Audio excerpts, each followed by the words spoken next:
আইতাকৰ বেমাৰ হোৱাত আইতাকে নাতিনীজনীক ক'লে, মাজনী আজি মোৰ গাটো বৰ বেয়া লাগিছে, তই জংঘললৈ যা, কিবা পাৱ নেকি চাই পেলাই খা গৈ যা। হ'ব দিয়া আইতা, মই যাওঁ। ছোৱালীজনীয়ে গোটেই দিনটো জংঘলত অকাই পকাই ঘূৰি ফুৰিলে, কিন্তু তাই খাবলৈ একোকে বিচাৰি নাপালে। এতিয়া কি হ'ব বাৰু, মোৰ বৰ ভোক লাগিছে, মোৰ কিবা এটা খাবলৈ মন গৈছে।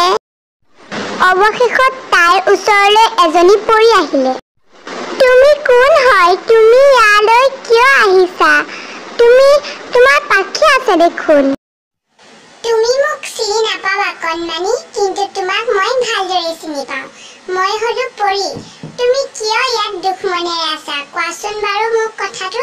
মোৰ মা দেউতা নাই, মই মোৰ আইতাৰ লগত এখন ঘৰত থাকো। মোৰ খাবলৈ বৰ অভাৱ। আইতা আজি গা বেয়া হোৱাত মই অকলে আহিলো খানা বিচাৰি, কিন্তু মই জংঘলত ক'তো একোকে বিচাৰি পোৱা নাই। তুমি মোক সহায় কৰিবা নেকি পৰী? এইখন লোৱা কণমানি, এইখন এখন আইনা অৰ্থাৎ দাপোন। লোৱা এইখন তুমি। কিন্তু এইখন তুমি মোক কিয় দিছা পৰী? মোক এটা খাব পৰা বস্তুহে লাগে, যিটো মই আৰু আইতাই ভগাই খাব পাৰো। কণমানি, এইখনেৰে তুমি যিটোকে বস্তু খোজা সেইটোকে বস্তু তুমি ল'ব পাৰিবা। এইখনক যদি তুমি কোৱা মোক ভাত লাগে, এইখনে দি দিব। তুমি যদি কোৱা মোক মিঠাই লাগে, এইখনে দি দিব। লোৱা কণমানি, এইখন তুমি লোৱা